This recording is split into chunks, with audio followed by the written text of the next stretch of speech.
Anti, ஏன் anti பேச மாட்டேங்கீங்க? இங்க பாரு ரேஷ்மா, நீ தயவு செஞ்சு என்கிட்ட பேசாத, புரியுதா? ஏன் ஆன்ட்டி அப்படி சொல்றீங்க?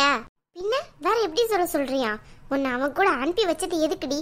ஆனா நீ வந்திருக்கிறது எந்த லெவல்ல வந்திருக்க? அதை ஏன் ஆன்ட்டி கேக்குறீங்க?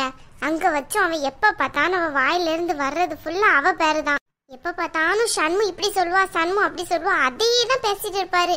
அப்படி இருக்கையில நான் எப்படி அவர் மனசுல இடம் பிடிக்க முடியும்? ஏண்டி ஒரு செகண்ட் காணாது இடம் பிடிக்கிறதுக்கு நல்ல வந்து சேர்ந்த நீ எல்லாம் என் மருமகன் சொல்றதுக்கு எனக்கு வெக்கக்கேடா இருக்கு. நான் கூட நீ அவன் கூட சேர்ந்து வந்ததுல இருந்து அவன் உன் பேச்சதான் கேட்டுட்டு இருக்கான்ட்டுல நான் நினைச்சிட்டு இருந்தேன்.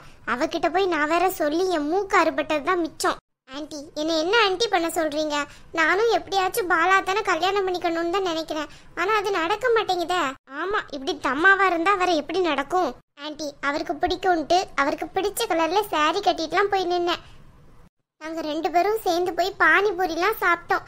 அப்ப கூட அவருக்கு என் மேல கொஞ்சம் கூட லவ் வரவே இல்லை.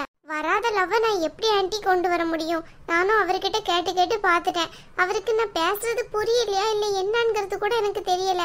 ஆனா ஒண்ணு, அவன் மனசுல சண்மு மட்டும்தான் இருக்கா, வேற யாருக்கும் இடம் இல்லைங்கிறது மட்டும் எனக்கு நல்லாவே புரிஞ்சுது.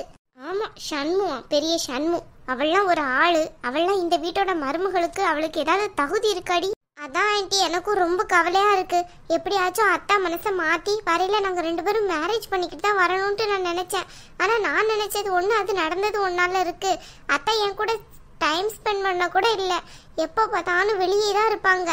ஏதாவது நான் சொன்னா கூட எனக்கு தலை வலிக்குது அப்படி இப்படின்னு சொல்லி ஏதாவது சமாளிச்சிருவாங்க. நல்ல ஆள் வந்து சேர்ந்தேன். இதுக்கு நீ பேசாம இங்கே இருந்திருக்கலாமே. நானே இதுக்குள்ள உங்க 2 பேருக்கும் கல்யாணத்தை முடிச்சு வச்சிருப்பேனே. எப்படி ஆன்ட்டி அதெல்லாம் முடியும்? அவர் மனசு ஃபுல்லா சண்மு தான் இருக்கா. அவளை தூக்கி போட்டு என்ன கட்டிக்கிறதுலாம் ரொம்ப கஷ்டமான விஷயம். ரேஷ்மா, சொல்லுங்க தான். பாலா தான் கூப்பிட்டீங்களா? ஆமா ரேஷ்மா, நான் தான் கூப்பிட்டேன். ஒரு ஹெல்ப் பண்ண முடியுமா? என்னதான் சொல்லுங்க. நீங்க கேட்டா நான் முடியாதுன்னு என்னைக்காச்சும் சொல்லியிருக்கேனா? என்ன ஹெல்ப் தான்? ஹெல்ப் பண்ணா பெரிய வார்த்தையெல்லாம் பேசாதீங்க.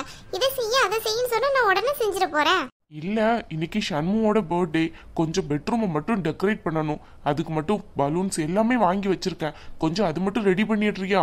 டேய் பாலா. அம்மா, என்னாச்சுமா? என்னடா இது, பிறந்த நாள்லாம் இப்ப தேவையா இதெல்லாம்? அம்மா, ஷண்மு இந்த வீட்டுக்கு வந்ததுக்கு அப்புறம் அவளோட முதல் பர்த்டே. கண்டிப்பா செலிப்ரேட் பண்ணணும். நான் அவளை கொஞ்சம் வெளியே கூட்டிட்டு போறேன். நீங்க அதுக்குள்ள எப்படியாச்சும் டெக்கரேட் மட்டும் பண்ணிடுங்க. எனக்கு இந்த உதவியை மட்டும் பண்ணுங்கம்மா. ஏண்டா, அவளுக்கு பிறந்த நாள் ஒண்ணுதான் கேடா? ஏமா இப்படி பேசுறீங்க? ஷண்மு இந்த வீட்டுக்கு வந்த நாள்ல இருந்து நானும் பாத்துக்கிட்டு தான் இருக்கேன். அவளை உங்களுக்கு சுத்தமா பிடிக்க மாட்டேங்குது. ஏன் இப்படி இருக்கீங்க? ஆனா அவ ஒரு நாள் கூட உங்களை பத்தி என்கிட்ட தப்பா கூட பேசினது கிடையாது. எனக்கு உங்களை ரொம்ப பிடிக்கும் அப்படின்னு தான் சொல்லியிருக்கான். ஆமா ஆமா, சொல்லதானே செய்வா. நல்ல காசு பணம் இருக்க வீட்டுக்குள்ள வந்திருக்கா, வேறையா சொல்ல மாட்டா. ப்ளீஸ் ஆன்ட்டி, சண்டே எதுவும் வேணாம். இன்னைக்கு தான் சண்முவோட பர்த்டே தானே, நம்ம டெக்கரேட் பண்ணுவோம். ஏண்டா, இவளை கொஞ்சம் பாருடா. அவ என்னடா தப்பு பண்ணா? என்னம்மா நீங்க என்ன சொல்றீங்க? பின்ன என்னடா, இவளை கொஞ்சம் பாரு. அவ ஏதாவது தப்பு பண்ணாளா? அவளுக்கு ஏண்டா இந்த தண்டனை? உன்னையே நினைச்சது அவ தப்பாடா? அம்மா, தேவையில்லாம பேசாதீங்க. தேவையில்லாம அவ மனசுல ஆசையை வளர்த்தது நீங்க. அதுக்காக நீங்க என்ன போய் இது பண்றீங்க? அவ வீட்டுல தங்க சொன்னதுல இருந்து நீங்க என்னெல்லாம் திட்டம் போட்டீங்கிறது எல்லாமே எனக்கு தெரியும். அவ என்கிட்ட ஒவ்வொரு வாட்டியும் பேச வரையில எதையோ சொல்ல வந்தா. அதுவும் என்னால நல்லா புரிஞ்சுக்கிட முடிஞ்சுது. நான் அவளை அவாய்ட் பண்ணது என்ன காரணம், என்ன ரீசன்ங்கிறது அவளுக்கு கண்டிப்பா தெரிஞ்சிருக்கும். அவளோட வாழ்க்கை நல்லா இருக்கணும். அவ இன்னொரு பையனை கல்யாணம் பண்ணிக்கிட்டு அந்த வீட்டுல போய் சந்தோஷமா இருக்கணும்னு நான் நினைக்கிறேன். நீங்க என்னன்னு பார்த்தா திருப்பியும் என் லைஃப்குள்ள அவளை நுழைக்கலாம்னு நினைக்கிறீங்க. எனக்கு ஏற்கனவே கல்யாணம் ஆயிடுச்சு. அது உங்களுக்கு தெரியுமா தெரியாதா? உங்களோட முட்டாள்தனத்தினால அவளோட வாழ்க்கையை கெடுத்துறாதீங்க. பாலா. வா ஷண்மு, கிளம்பலாமா? பாலா, அத்தையும் ரேஷ்மாவும் இருக்காங்கல்ல, அவங்களையும் கொஞ்சம் கூப்பிடுறீங்களா? நம்ம எல்லாரும் மொத்தமா வேணா போவோம். அவங்க மட்டும் தனியா இருப்பாங்கல்ல, நம்ம மட்டும் வெளியே போய் சாப்பிட்டு வர்றோம். அவங்க மட்டும் வீட்டில இருந்து என்ன பண்ண போறாங்க? அதான் சொல்றேன், அவங்களையும் கொஞ்சம் கூப்பிடுங்களேன். அத்தையும் என்கிட்ட கொஞ்சம் பழகுன மாதிரி இருக்கும்ல. நீங்க கூப்பிட்டீங்கன்னா கண்டிப்பா அத்தை வருவாங்க. நான் கூப்பிட்டாதான் வரமாட்டாங்க. நீ சொல்றதெல்லாம் எனக்கு புரியுது ஷண்மு. ஆனா அவங்களாம் நம்ம கூட வரமாட்டாங்க. நம்ம வெளியே போய் தனியா டைம் ஸ்பெண்ட் பண்ணுவோம். நீ ஏன் தேவையில்லாம இது பண்ற? எவ்வளவு நாள் ஆச்சு நம்ம வெளியே போய்? நாங்க இருக்க வர நீ டெய்லியும் சொல்லதானே செய்வ, நம்ம வெளியே போறத ரொம்ப மிஸ் பண்றேன்ட்டு. அப்புறம் ஏன் இப்போ அவங்களையும் சேர்த்து கூப்பிட சொல்ற? இல்ல பாலா, இன்னைக்கு என் பர்த்டேல நீங்க வெளியே கூட்டிட்டு போறேன்ட்டு சொல்லிட்டீங்க. அதான் அவங்களும் வந்தா நல்லா இருக்கும்ல. அத்தையும் பிறந்த நாளுங்கிறதுக்காண்டி என் கூட கொஞ்சம் நல்லா பேசுவாங்கல்ல, அதனாலதான் சொல்றேன். அவங்க பேசட்டும்னு என்ன இருக்கு? பேசலனாலும் ஒன்றும் பிரச்சனை இல்லை, புரியுதா? நீ தேவையில்லாத பிரச்சனையெல்லாம் மண்டையில ஏத்திக்கிடாத. நம்ம 2 பேரும் சந்தோஷமா வெளியே போயிட்டு வருவோம், அவ்வளோதான். நான் வேணா ஒரு வார்த்தை கேட்டு பார்க்கட்டா? பிறந்த நாள் அதுவுமா திட்டு வாங்கணும்னு நினைச்சனா கேட்டுக்கோ, ஒன்றும் பிரச்சனை இல்லை. அதெல்லாம் அவங்க ஒன்றும் திட்ட மாட்டாங்க. அதான் நீங்கள் என் பக்கத்தில் நிற்கீங்கள்ல, அவங்க கண்டிப்பாக என்ன திட்ட மாட்டாங்க. அத்தை, ஏய் எத்தனை வாட்டி சொல்லியிருக்கேன் அத்தைன்னு கூப்பிடாதான்ட்டு? இல்லை அத்தை, இன்னைக்கு என்னோட பிறந்த நாள், என்னை பிளஸ் பண்ணுங்க அத்தை. நாசமா போ அத்தை. நான் தான் சொன்னேன்ல அவங்க இப்படிதான் பிளஸ் பண்ணுவாங்கன்ட்டு. தெரிஞ்ச விஷயம் தானே, ஏன் தேவையில்லாம அவங்க கிட்ட கெஞ்சிட்டு இருக்க? நான் உன்னை தனியா கூட்டிட்டு போறேன்னு சொல்லிட்டு இருக்க, நீ என்னன்னு பார்த்தா அவங்களையும் சேர்த்து கூப்பிடுங்கிற. வா தனியாவே போவோம். இருபாலா அத்தை, நாங்கள் வெளியே போகிறோம், நீங்களும் வர்றீங்களா? நாங்கள் ஏண்டி வரணும்? நீ என் பையனை கூட்டு ஊரை சுற்றுவேன், நான் உன் பின்னாடி வரணுமோ நாய் மாதிரி? ஏன் அத்தை இப்படியெல்லாம் பேசுகிறீங்க? நான் அப்படியெல்லாம் உங்களை சொல்ல கிடையாது அத்தை.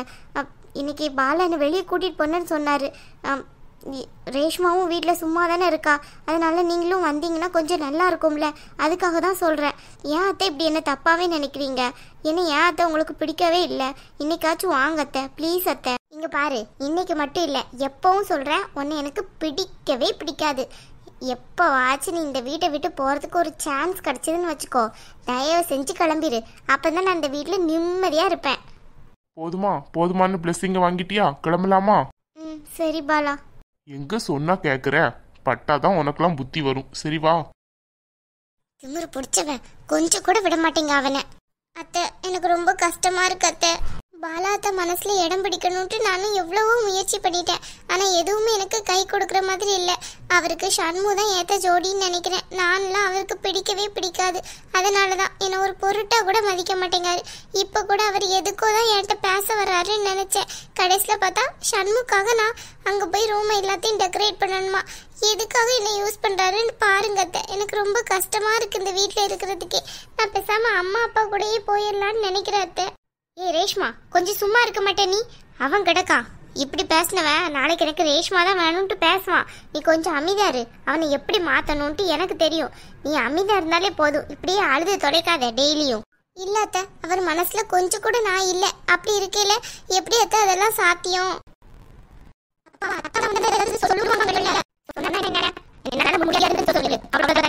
அப்படி சொன்னா அத்தா ஏதாவது சொல்ல மாட்டாங்களா என் மேல? அப்புறம் அவங்களுக்கு ரொம்ப நெகட்டிவ் திங்கிங் தான் வரும். அதான் நான் வேணா போய் டெக்கரேட் பண்ணிடுறேன். ஏய் சும்மா இருங்கிறேன். இவ ஒருத்தி. முதல்ல அந்த பலூனு எல்லாத்தையும் தூக்கி டஸ்ட்பின்ல போடணும், அப்பதான் எனக்கு தூக்கம் வரும். பாலாத்தானுக்கு ஏன் என்ன பிடிக்கவே மாட்டேங்குது? நான் என்ன சொன்னாலும் என்ன செஞ்சாலும் அவருக்கு கொஞ்சம் கூட என்ன பிடிக்கவே இல்லை. அவருக்கு என்ன பிடிக்கிறதுக்கு நான் என்னதான் பண்ணணும்? நானும் என்னெல்லாமோ பண்ணிட்டேன், ஆனா அவர் என் பக்கம் திரும்பி கூட பார்க்க மாட்டேங்காரு. அவருக்கு எப்பவுமே ஷண்மு தான் பெருசா தெரியுறாரு. எப்பவுமே ஷண்முன்ட்டு ஷண்முவை பத்தி மட்டும்தான் பேசிட்டே இருக்காரு. என்ன அவருக்கு பிடிக்கவே இல்லை போல, அதனாலதான் அவர் என்ன கல்யாணம் பண்ணதே தவிர்த்திருக்காரு. நான் பாக்குறதுக்கு அழகா இல்ல, அசிங்கமா இருக்கேன்ல, அதான் அவருக்கு என்ன பிடிக்கல. ஆனா ஷண்மு பாக்குறதுக்கு ரொம்ப அழகா இருக்கா, அதனாலதான் அவருக்கு அவளை பிடிச்சிருக்கு.